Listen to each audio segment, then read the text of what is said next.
इसके बाद जब वो वहाँ से निकले, धन दौलत लेके निकले, और तो फिर ही काफ़ी दूर तक पहुँचे, तो फिरौन का मन फिर परमेश्वर ने हठीला कर दिया और इनके पीछे वो भागे उनको मारने के लिए। और वहाँ पे क्या हुआ, वही जो लाल समुंदर था, अब आगे समुंदर और पीछे सेना, सारे लोग घबरा गए, हम क्या करें। And now when all this happened, the Pharaoh, King Pharaoh, he was after the people of Israelis, and he was after the people of the God. And when they were moving out from that place, they reached to the Red Sea River. And when they were there, the Israelis, when they were there, and the King Pharaoh's, his people, they were also after them. Now the people of Israel, they were in trouble that where should they go, because they in front of them they were the river, and into their back they were the people of the Egypt. ये हमने इसी part का दूसरा भाग चालू कर दिया है। And we have just started the second part of this same topic. तो वहाँ परमेश्वर से मूसा पूछता है कि अब मैं क्या करूं। And there Moses asked to the God that what should I do. लोग चिल्ला रहे थे, कह रहे थे कि हमें क्या मिस्र में कब्रें कम थी, तो हमें वहाँ से मरने यहाँ ले आया, हम वहाँ जो भी थे अच्छे थे। And people were screaming that we were so good in that Egypt, why have you taken us here? तो परमेश्वर ने मूसा को कहा, जो तेरे हाथ में लाठी है, उस लाठी को समुद्र के ऊपर उठा, वो समुद्र दो भाग हो जाएगा। And God said to Moses that raise up your staff, that if you raise that staff, and that this river, it will be parted into the two ways. ये जो हमने 10 जो मैरिकल बताए, इनसे भी भयंकर मैरिकल है ये। And the 10 plague that God has sent unto the people of Egypt, and this miracle which God has shown in front of the people of Israelis and the Egyptians, it was the greatest. इतना भयंकर समुद्र था, and that river, it was so great. पीछे फिरौन के जो सबसे खतरनाक योद्धा थे वो आ रहे थे, 600 से ज़्यादा रथ सवार पे आ रहे थे उनको काटने के लिए। And after the people of Israelis, the people of Egypt, and the army of that Pharaoh, they were all after to the people of the Israelis, and they were coming after to kill them.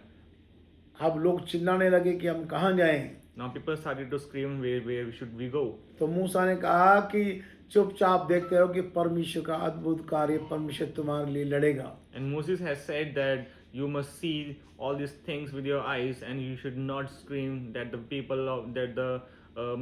power of the God, it will be in front of you. ये बात समझ से भी बाहर है। And all these things that is happening in front of those people, it was out of their own understandings.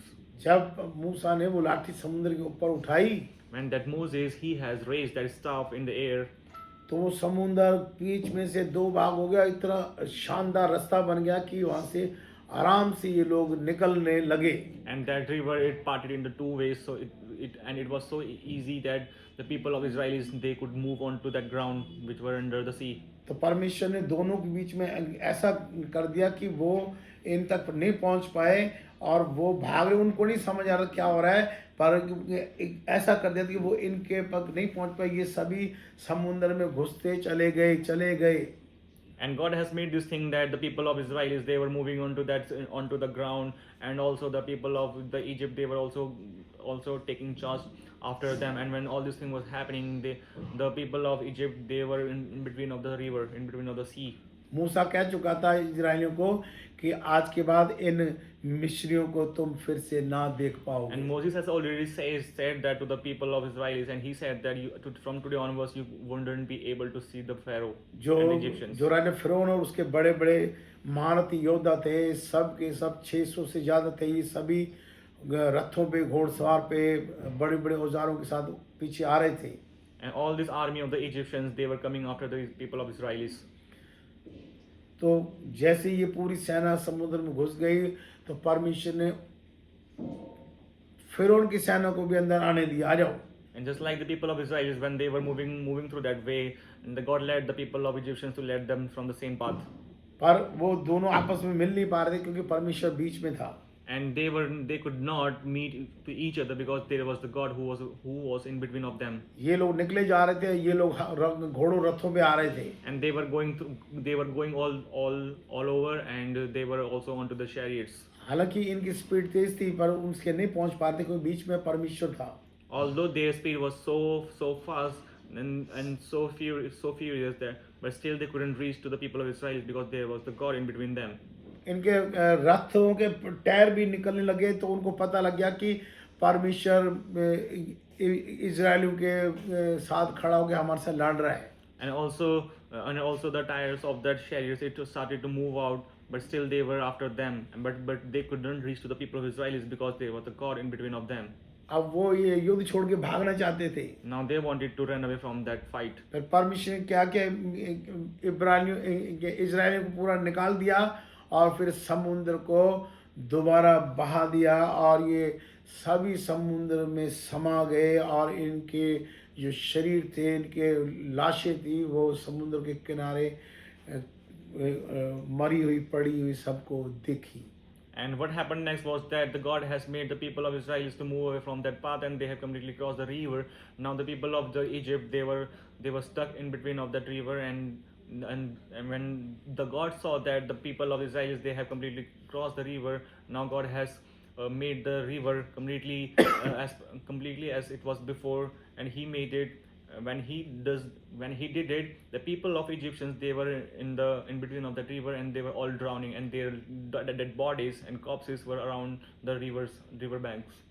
इस तरह परमेश्वर ने ये बहुत बड़ा मैरिकल किया और सबको समुद्र पार करा दिया और जितने भी मिस्री थे और फिरौन समेत उन सबको मार दिया परमेश्वर ने. And this is how God did the miracle in front of the Israelis, in front of the Egyptians, and God has killed all those Egyptians who were after the people of God. तो जो भी परमेश्वर लोगों को सताते हैं, ये सीधे साधे लोग हैं, इनको सताओ मत क्योंकि परमेश्वर इनकी तरफ से जब लड़ेगा तो सबको मार देगा. And also God takes the avenge for the people of God, because these people, they are completely wise and they do not take any of the avenge to their own rivals. ये मैं आपको धमकी नहीं दे रहा, आप जानते हैं कि परमेश्वर की लाठी में आवाज नहीं होती, वो ऐसे मारता है. And I am not going against you, but you should know this, that there is no sound in the strike of the staff of the God. क्योंकि अभी देखा ना, जब समुद्र के अंदर जब उनको सबको आने दिया तो वहाँ कोई आवाज नहीं हुई, उनकी चीख भी नहीं निकली और पूरे समुद्र को बंद कर दिया, सब अंदर ही खत्म हो गए. As you have seen that the people of Egyptians, they were completely in between of the river, and they have stuck in there, and there was no sound of the God who has killed them, and they all died in there. तो अजीजों, आपको परमेश्वर के और भी कार्य हम आपको बताते रहेंगे. आप हमें इतना प्यार देते हैं, आप वीडियो सुनते हैं, देखते हैं, आप बाइबल को पढ़ समझ नहीं सकते तो वीडियो देखा करो, इसमें हम आपको सारा बताते हैं. And my dear friends, we will keep giving you the good lessons from the Bible, and you can keep listening to us. और जो बाइबल को नहीं भी पढ़ते और अगर सुनते हैं तो वो उनको भी अगर अच्छा लगे तो हमें बहुत अच्छा लगेगा आपने परमेश्वर के वचन को सुना.